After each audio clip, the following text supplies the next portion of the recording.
Elementary pa lang, napapansin na nila mga gawi kong parang hindi pambabae. Kasi bis na Chinese Carter, laruan ko ay text sa cholens. Tapos ko jamming ko lagi noon mga sigang lalaki sa amin. Nung ako'y mag-high school ay napabarkada sa mga bay. Curious na babae na ang hanap din ay babae. Sa halip na makeup kit, bit-bit ko ay gitara. Tapos pormahan ko lagi ay long sleeves na t-shirt at faded na lonta. Pero nung makilala kita, nagbagong bigla ang aking timpla. Natutuwa ko na magpariband at mag-ahit ng kilay at least once a month. Hindi ko alam kung anong meron ka na sa akin ay nagpalambot ng bigla. Sinong mag-aakalang lalaki pala ang bibihag sa tulad kong tigreng gala. Kahit ako'y titibo-tibo, puso ko ay titibok-tibok pa rin sa'yo. Isang halik mo lamang at ako ay tinatablan.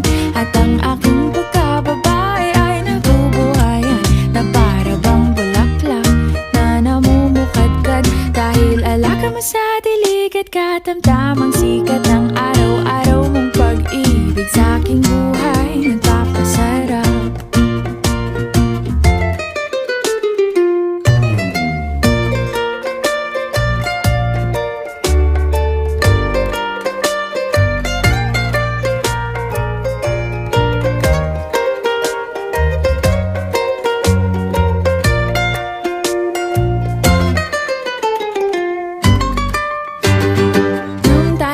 College ay saka ko lamang binigay ang matamis na oong 10 buwan mong trinabaho.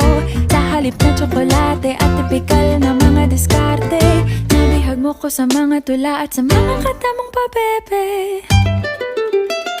Kaya nga noong makilala kita, alam mo na agad na mayroong himala. Natutuwa kong magtakong at napadalas ang pagsuot ng bestidang pula. Pero di mo naman inasam na ako ay magbagong tuluyan para patunayang walang matigas na tinapay sa mainit na kape ng iyong pagmamahal.